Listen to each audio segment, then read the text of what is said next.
Shabbos Daf Lamed Ches. They asked Reb Chia bar Abba, what's the halacha if somebody forgets a pot of food on top of a kira from before Shabbos into Shabbos, and in the kira there are coals? It's Eina Grufa Ktuma.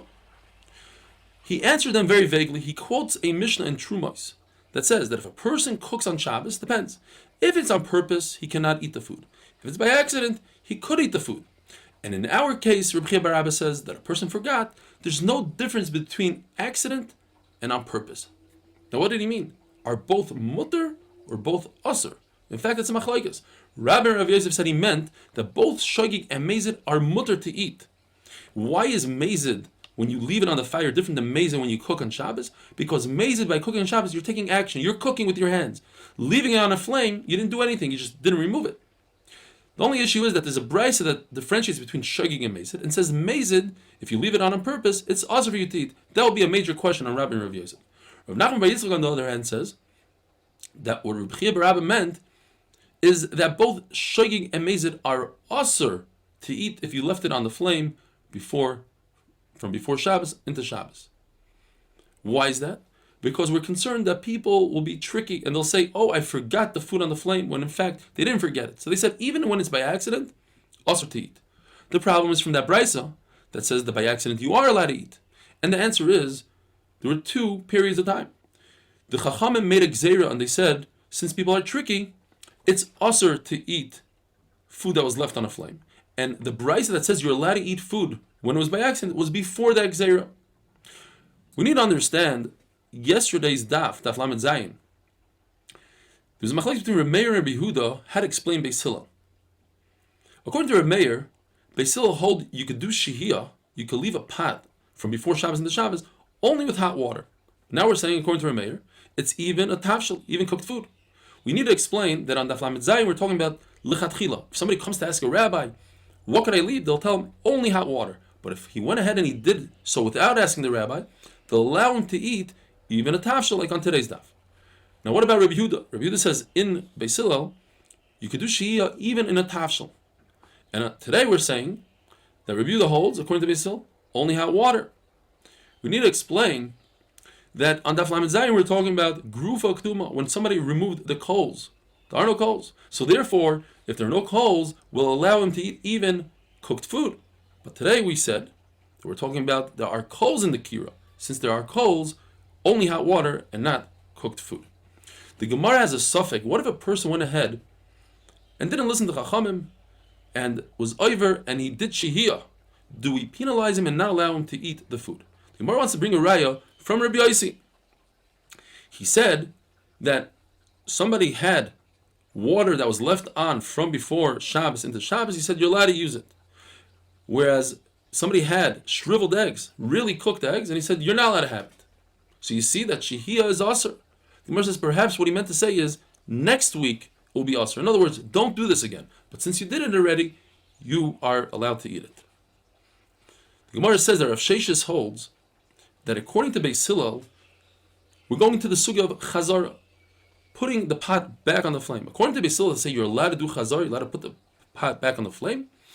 It's even on Shabbos morning, where it's not, you can't see from his action that he wants to put it back. Friday night, if somebody takes the chunt off the flame, for instance, we know that he's going to put it back on, he needs it for the next day. But Shabbos morning is different. Perhaps he doesn't want to put it back.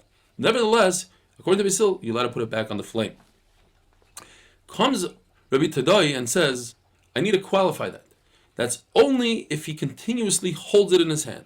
But once he puts it on the ground, it's asur to put it back on the flame. Says Rabbi Yochanan, I disagree. Even if you put the pot on the ground, you could put it back on the flame. And there's a machlokes what Abaye says. According to one lashon, Abaye says you need two conditions. You need to be holding it in your hands, and you need to think in your mind that you're going to put it back on the flame. If you're missing any one of those two conditions, let's say you think in your mind you're going to put it back on the flame, but you put it on the floor, you cannot put it back on. Let's say you're holding it in your hands, but you never thought that you want to put it back on the flame, you cannot put it back on. Another lashon in Abaye is that Abaye said it's one or the other. Either you're thinking in your mind, in other words, I could put it on the floor, but I thought in my mind the entire time I'm going to put it back on the flame, you can put it back on the flame. Or, even without thinking, as long as I'm holding it in my hands, I could put it back on the flame. The Gemara remains in a suffix, in a teiku, in these following questions. What happens if he didn't put it on the floor? The Gemara mentions floor. What if he put it on a table, on a bed? What if he hung it on a stick? Is that considered as if he's holding it in his hands? Another question the Gemara asks, what happens if he takes something off the flame and he pours it into another pot? Does that restart the whole thing and say that you're not allowed to put the pot back on the flame or not? Teiku.